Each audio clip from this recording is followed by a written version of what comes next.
የደሃ ብሎግ ይሄንን ይመስላል። ያው ከእንቅልፋችን ተነስተናል፣ ልብሳችን ለብሰናል። ያለው አማራጭ እንግዲህ ወደ ቡና ነው። ከተነሳን በኋላ ጸጉራችን እዚህ ጋር ገባ ብሎብናል። ያው ያለው መቼም ሚኒኦክሲዲ ምናምን ባል ነገር የለም። እስኪ መስኮቱን ከፈት አደረግን። ከዛ ያለው የውጭ ቪው እንዴት ነው? ውስጡ እንደተነሳን መንጋቱን ያየነው መስኮት ከፍተን ነበር። አሁን እዚህ ጋር ደግሞ ያው አለን ቆሻሻችንን ጸዳ እናደርጋለን ማለት ነው። ቤቱን ከተከራየነው አንድ ሳምንታችን ነው ገና። እንግዲህ ይሄን ያክል ያን 3 ሽንኩርቶች ይታያሉ። እነዚህን ብቻ ነው እንግዲህ ለሳምንታችን ያለው ፓክድ የሆነ ምግባችን ነው። ቆሻሻውን በፌስታሉ ከተትን። ከዚህ በኋላ ያለው ነገር ጸዳ ነው ማለት ነው። የወንደላጤ ቤት ምን ይመስላል? ድስቱ ባዶ ነው እንግዲህ ትላንትና ማታ የተሰራ ነው። ዛሬ ቁርስ ምን እንደምበላና በባዶ ሆዳችን ቡና እንጠጣለን ማለት ነው። ጤና ይዝፋና የጤና ዘይት በሳምንት 2 ሳምንት ሳይሞላ 1 ሊትር ጨርሰናል ማለት ነው። ይሄ ዘይት ብቻ ነው ወይ የምትጠጡ ለምትሉኝ አንዳንድ ሰዎች ያለው ምክር ይሆናል ማለት ነው። የጸጉራችን ጉዳይ በጣም አሳስቦናል። እንግዲህ ውበታችን መጠበቅ ይኖርብናል ማለት ነው። ያለው ነገር እንደ ሴቶች መስታወት ትንሿ ተገዝታለች በእች ነው ጸዳ የምንለው ማለት ነው። ካየን በኋላ ንጹህ ነን። ያው በቃ ጽድት ብለናል።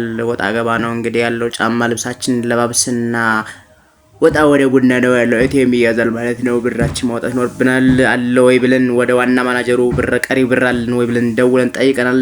ናውሰድ ተብለናል። ቡና መድረሱን ቼክ አድርገን በኋላ አሁን ዝግጅታችን ወደ ጫማ መልበስ ይሆናል ማለት ነው። እሺ እንግዲህ ጫማዎችም አሉ ትንሽ ቆሸሽ ቢሉም እነዚህ ለበሳሰሉ እግሮች በዚህ ጫማ ቆሻሻ ጫማ መልበሳቸው ትንሽ ይሄ ካልሲ አይሆንም። ብቻ የታጠበ ካልሲ ስለሌለ እንግዲህ ያቀረናንም ቢሆን ለባብሰን እንሄዳለን። ሰው አንጠጋም፣ ረቅ ብለን እንራመዳለን ማለት ነው። ብቻ ቢሆንም እንግዲህ እስኪ ትለበስ እቺ እግር ለምን መሬት ይነካታል ብለን በባዶ እግር እንኳን ላለመጓዝ ይችን ካልሲ ደጋግመን ለ2 ሳምንታት ለብሰናል ማለት ነው።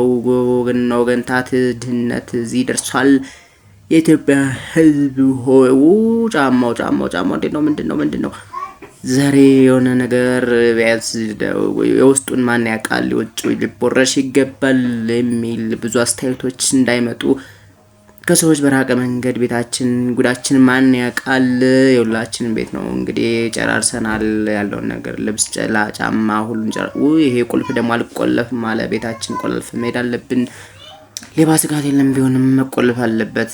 በሩ ካልተቆለፈ ችግር ነውና ያለች ተቃ 1-3 ሽንኩርት አሉ እነሱ እንዳይሰረቁ ነበር። እንግዲህ ግቢያችን ለቀን እየወጣን እንገኛለን። ይሄ የመጨረሻ በር ነው። ወደ ቡና በማሽቃበጥ ላይ እንገኛለን። ዛሬ መንገድ ምንድነው?